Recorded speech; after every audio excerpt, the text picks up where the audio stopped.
Good evening, YouTube. Here with you on this Thursday evening. Share with you a couple things. This is the 0.22 capacitors I ordered. Got those in today.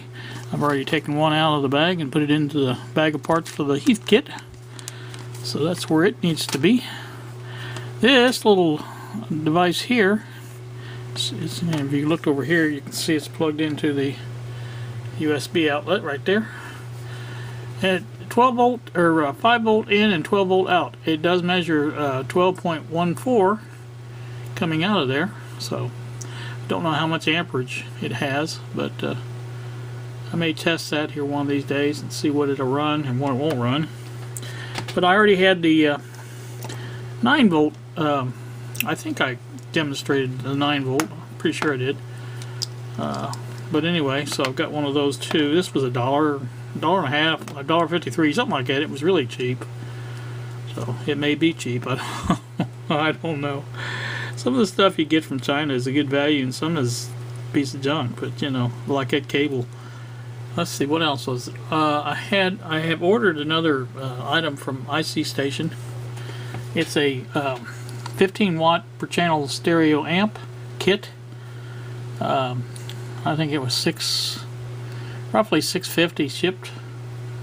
And of course it'll take a while to get here, but you know, I thought that was a pretty good deal. I may use that with my little MP3 decoder box that I built and put some speakers in it. Make my own little deal with the FM radio and everything. That'd be kind of neat. Alright, we're back on the Heathkit now, and for those of you who are following along, we are at the top of page 3 of the assembly instruction manual, and it says to install the 3 binding posts in the openings at the bottom edge of the panel. First, install fiber shoulder washer on binding posts, threaded stud, slip a stud through the panel opening, install a flat fiber washer, solder lug, and 6/32 nut. Be sure to that the entire assembly is properly centered in the panel opening to prevent short circuit conditions. Make sure that the solder lugs are pointed downwards. Okay, bent away from the chassis. So that's what we're going to do next. You see that shoulder right there? That's what they're talking about. That has to be put in like that, and so that there's no connection. Alright, there we can see our 3 binding posts are installed. There is the back side. So those are on, and we can move on to the next step, which, oh, we got to check this one off first. We'll check this off. Alright. Next step says fasten the panel to the chassis by mounting the power factor control C on the left side of the chassis. Use a control lock washer between the power factor control and the chassis and run the control bushing through the panel. Use a flat nickel washer between the control nut and the panel. There we go. Alright. That is pretty much what it says to do, I do believe. Alright, like I said, I marked that off, and let's move on down to the next one. Repeat the same mounting procedure on the right side of the chassis by mounting the spring return rotary test switch D.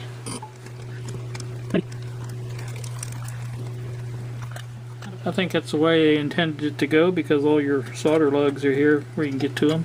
I certainly wouldn't go down here. So. And let's move on down to the next one now.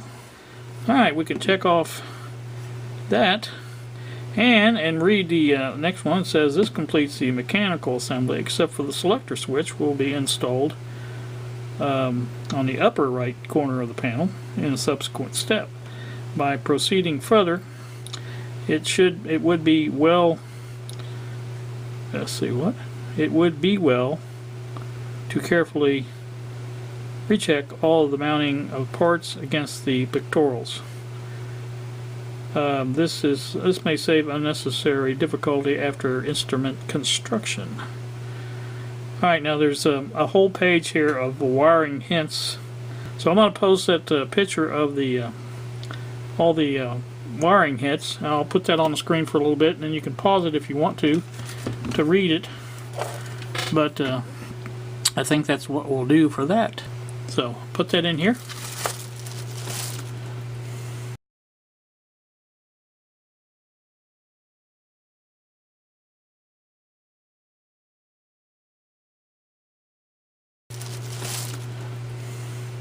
Alright, now you've seen all the wiring hints, and I think basically we can move on down now to the wiring. And if you look, the S means solder and the NS means not to solder yet. Do not solder yet. Okay. So first item up is connect one black transformer lead to H1, no solder. Connect the remaining black transformer lead to H3, no solder. One basically goes here, one basically goes here. I think that one will reach there. And the other one, I don't know. Yeah, it should reach there. Okay. Yeah, okay. So we're going to do that next. We're going to strip those wires back a little bit and put those over where they go, and we'll show you that. Bring you right back for that. Alright, there you can see I got the one-on-one and one on the 3. So let's go on to the next step. We check that one off. Alright, next one, connect a yellow transformer lead to F2, no solder. Alright, there we can see I have one of the leads connected to F2, which is here, and the other one to F7, which is here. So we can mark those two instructions off, and I will do that. And connect the red transformer lead to F1, no solder. Alright, there's the red one going to F1, and that's in there. It doesn't get soldered obviously yet. This one, I'll mark that off real quick. Connect the red yellow, this is the next instruction, transformer lead through F3 and solder it to F5 and solder it. Now this is not going to be long enough to do that, so what I'm going to have to do is I think it will reach to F3. So I'll do that, and then I'll run a jumper from here to here and get that soldered. That's not a problem. So we can do that. Bring you back for that just as soon as I have her done. Alright, now what we can see here is this is the red-yellow wire coming from the transformer. Solders to F3 and runs across here with a jumper to F5, and both of them are soldered.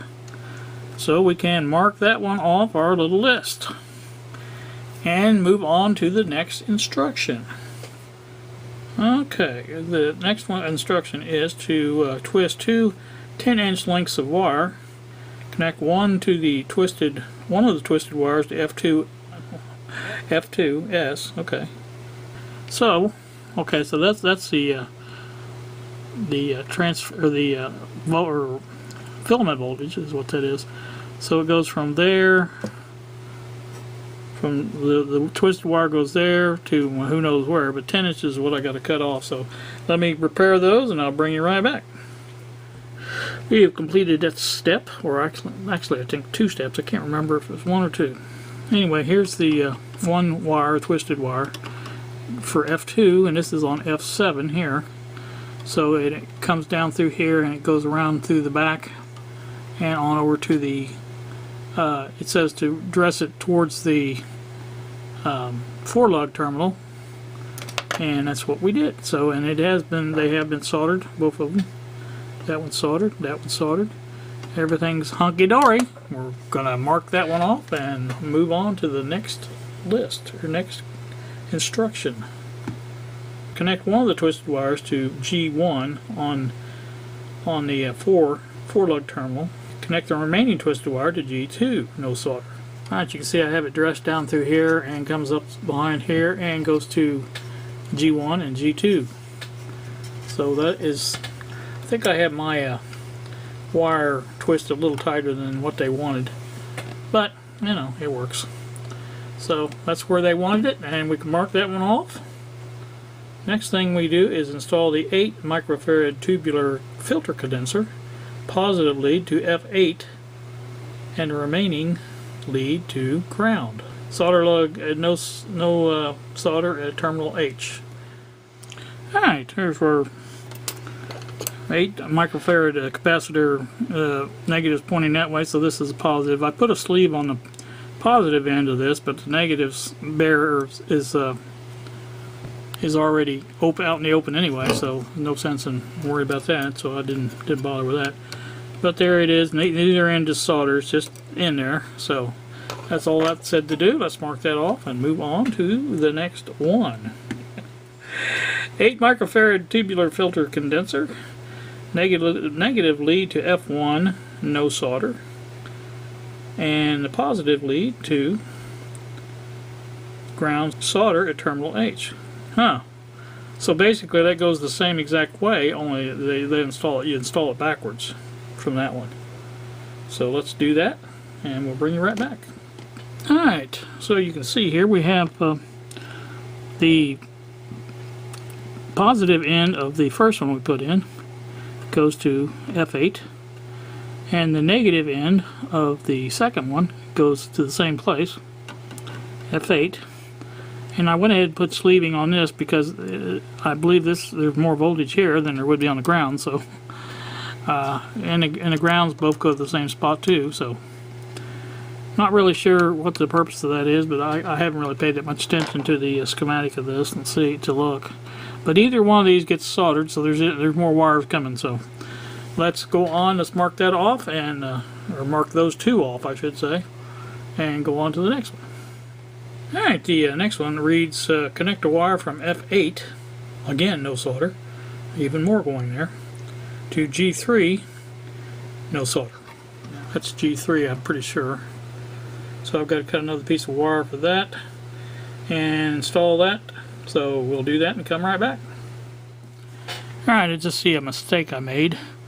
This second one here, one with the negative lead, is supposed to be connected to F1, not F8. So let me do that real quick and I'll bring it back.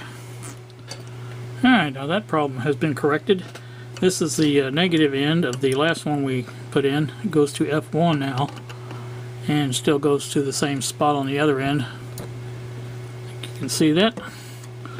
And that should do that. Now, let's see, I was connecting a wire basically from here over to here, I think. One of these two, I can't remember which one it was. Alright, let me do that. Alright, there we got the next piece of business done. A wire running from F8 down along the back of the chassis, goes up to here to G terminal 3, I think is G, whatever. This is where it goes anyway. Neither one soldered. So we marked that one off. And move on to the next one, which I think is one we're going to actually get to solder some stuff. Let's see, install 47K yellow, violet, orange 1 watt resistor from F8. That's the one that's got all the wires on it now. Solder to the ground solder lug and solder that on socket F. That's at, these are hard to see, but there are ground solder lugs. Let's see, one here, here, here, and here. So we'll go from here to here, I think, is what we'll do. But anyway, that's where you got to go. So let me do that and bring you right back. Alright, what you can see here is, I believe you can see it anyway, this resistor soldered from F8. It goes down around here and to the solder lug, which is on the outside of the socket here. So that's where it goes, and it's connected real nice and good. And that's the first time I've actually get to solder something. Well, not the first time, but close to it. Alright, I'm gonna look on the instructions and see. We'll check this one off, and then I'm going to look on the further stuck. I think that's the last one on this page. If it's not, I'm confused. I think need a break. Been in here for a while. So, got a little bit more done. It's looking pretty good. So, happy with the results so far. And I hope you guys are, too, following along and everything. So, I'm going to bid you adieu for the evening. It's after 10:36 as a matter of fact. And you guys have the rest of the evening. I hope you have an enjoyable one, and we will appreciate you watching, and we will, as Bill says, see you.